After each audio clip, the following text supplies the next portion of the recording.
मेरे सवाल सरकार से, जस्टिस से। I am a girl and I live in NCR. I've done night shift for my job.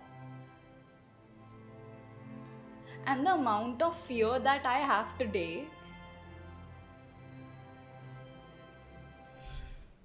ये है हमारे देश में लड़कियों की कंडीशन। जी हाँ, मैं बात कर रही हूँ Kolkata rape and murder case की। इस केस को 3 हफ्ते से ज़्यादा हो चुके हैं। ये केस करंटली CBI के पास है, बट इस पर कोई भी रिजल्ट नहीं आया है।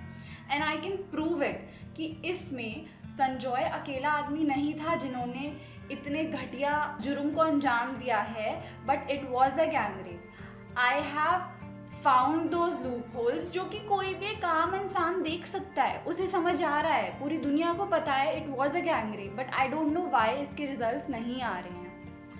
तो इसके लिए हम शुरू से शुरू करते हैं। आरजेकर मेडिकल कॉलेज और हॉस्पिटल नॉर्थ कोलकाता में श्याम बाजार लोकेलिटी में सिचुएटेड है। ये हॉस्पिटल 1886 में बना था और ये one of the oldest hospitals में से आता है, जहाँ पर इतनी शर्मनाक घटना घटी थी। 9 अगस्त 2024 31 साल की महिला जो अपनी 36 घंटे की पोस्ट ग्रेजुएशन शिफ्ट में थी, उसका ब्रूटली रेप और मर्डर किया गया। पोस्ट ग्रेजुएट ट्रेनीज भी डॉक्टर ही होते हैं, बट वो मास्टर्स कर रहे होते हैं किसी स्पेशलाइजेशन में।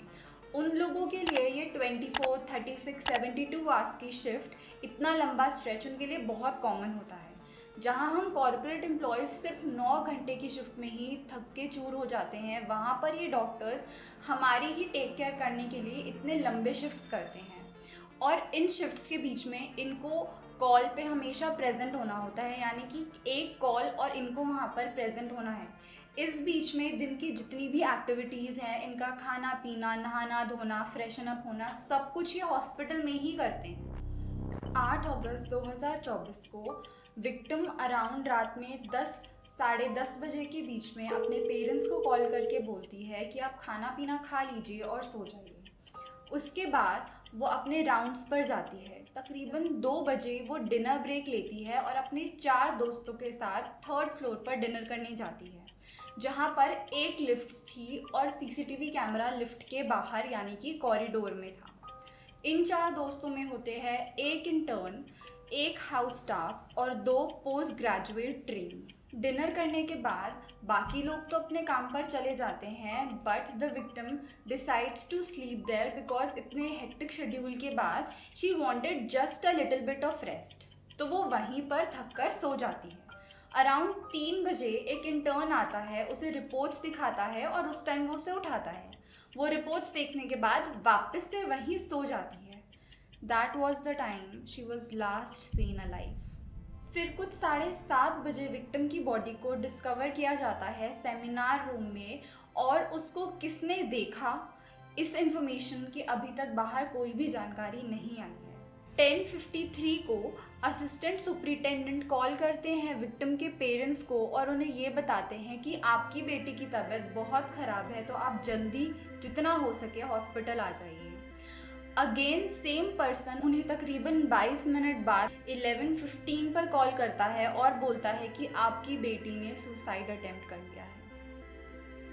एक पेरेंट्स जिसने अपनी बेटी से रात में बात करी थी और आज सुबह उन्हें कॉल आता है कि उनकी बेटी ने सुसाइड कर लिया है। Can you think the state, the emotional state of that parents, कि उनका बच्चा अब इस दुनिया में नहीं है, जिन्होंने उसको इतने नाजों से पाला था, आज एकदम से एक फ़ोन कॉल आता है और उनकी सारी दुनिया उनसे छिन जाती है। और ये उनके रिलेटिव्स ही बता रहे हैं। तो वो लोग बोल ही दिया जो आपका लड़की सुसाइड किया, आप लोग जल्दी आइए। जैसे तैसे 3 घंटे बाद उसके पापा को सिर्फ परमिशन मिलती है कि आप अंदर जा सकते हैं और सिर्फ एक फ़ोटो ही खींच के आपको बाहर आना है। जब उसके फादर अंदर गए और उन्होंने इतना हॉरिफाइंग सीन देखा और उनकी बेटी वहाँ थी, वो टूट चुके होंगे, क्योंकि जो विक्टिम की स्टेट थी, उनकी आँखों में चश्मे गड़े हुए थे, हर legs were wide open at 90 degree angles. She was nude.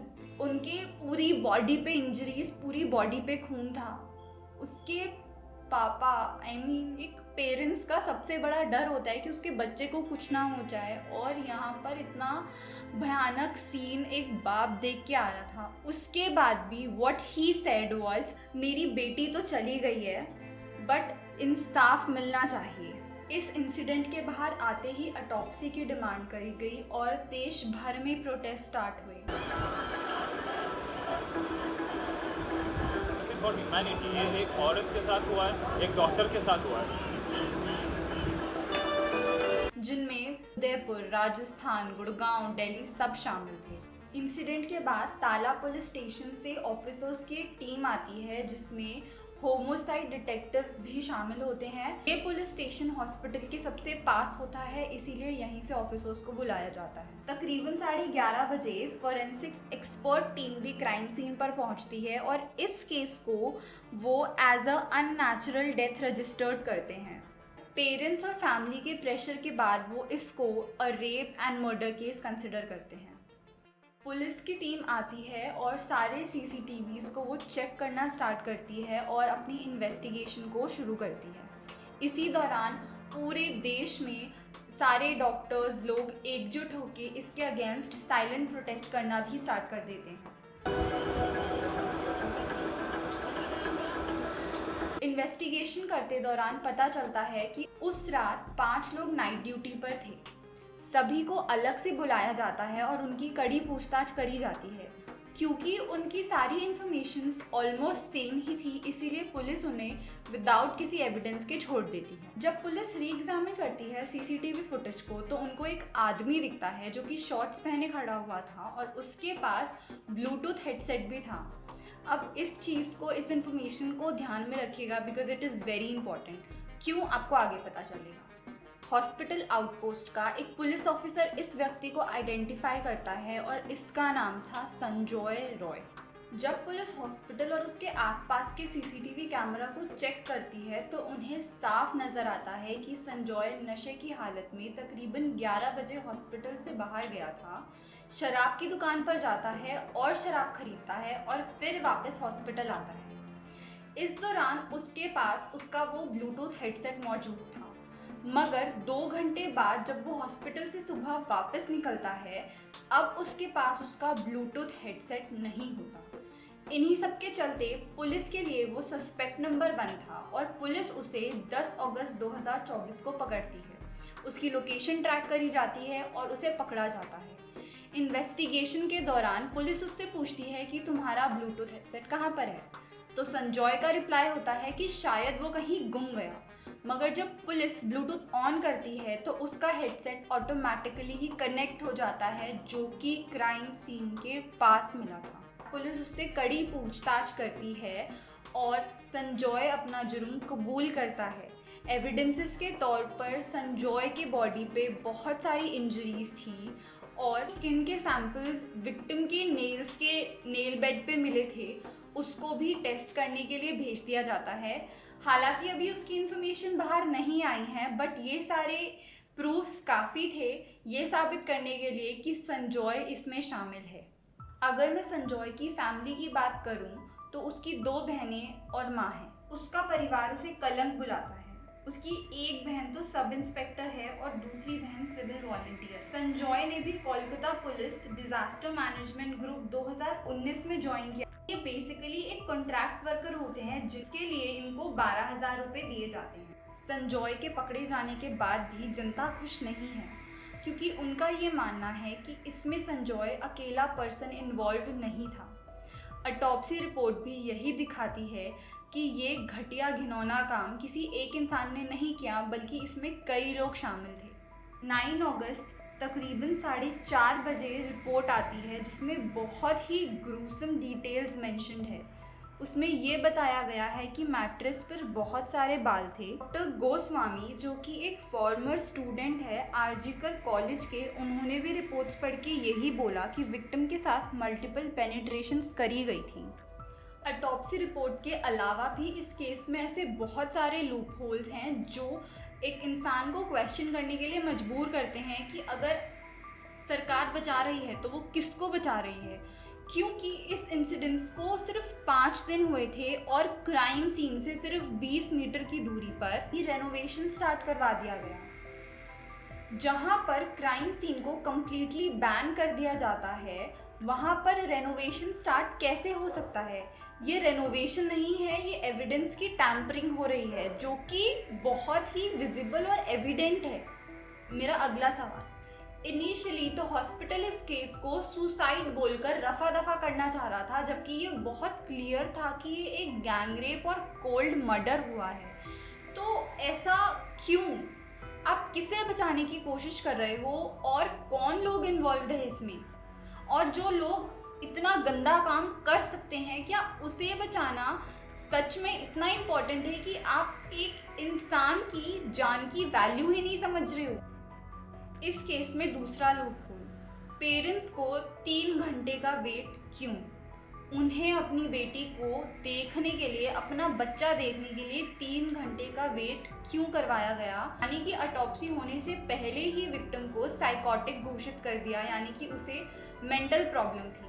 वो उस हॉस्पिटल में काम करती थी। Employees are suppose to be family, और अगर ऐसा व्यवहार था प्रिंसिपल का, तो इस पे सवाल उठना बहुत जायज़ है कि बिना किसी छानबीन के आप एक मेडिकल बैकग्राउंड से बिलोंग करते हैं और आपने अपने ही एम्प्लॉय को पागल घोषित कर दिया। मेरा अगला क्वेश्चन ये है कि 4 दिन बाद जब प्रिंसिपल ने अपनी पोजीशन से रेजिग्नेशन दिया, तो ममता बनर्जी और उनकी सरकार ने इसे एक्सेप्ट करने की बजाय उन्हें इससे भी बड़े हॉस्पिटल का प्रिंसिपल बना दिया। आखिर इतनी क्या जल्दी थी कि वो केस को पूरा ही नहीं होने देना चाह रही हैं? स्टूडेंट्स की अटेंडेंस शॉर्ट करवाना, उनको धमकाना, उनको फेल करवाने जैसे घटिया काम भी वो करता था। अख्तर अली, जो फॉर्मर डिप्टी सुपरिटेंडेंट थे, वो भी इसके अगेंस्ट सामने आए और उन्होंने बताया कि गोस्वामी कितना करप्ट आदमी है।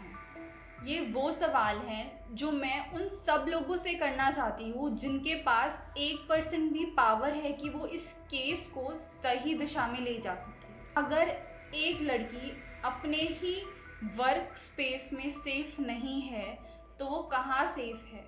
अगला कोई भी हो सकता है, वो मैं हो सकती हूँ, वो आप हो सकती है। अनफॉर्चुनेटली इस बार वो डॉक्टर थी। कल्प्रिट पकड़ा जाना चाहिए, and I just hope I can just hope.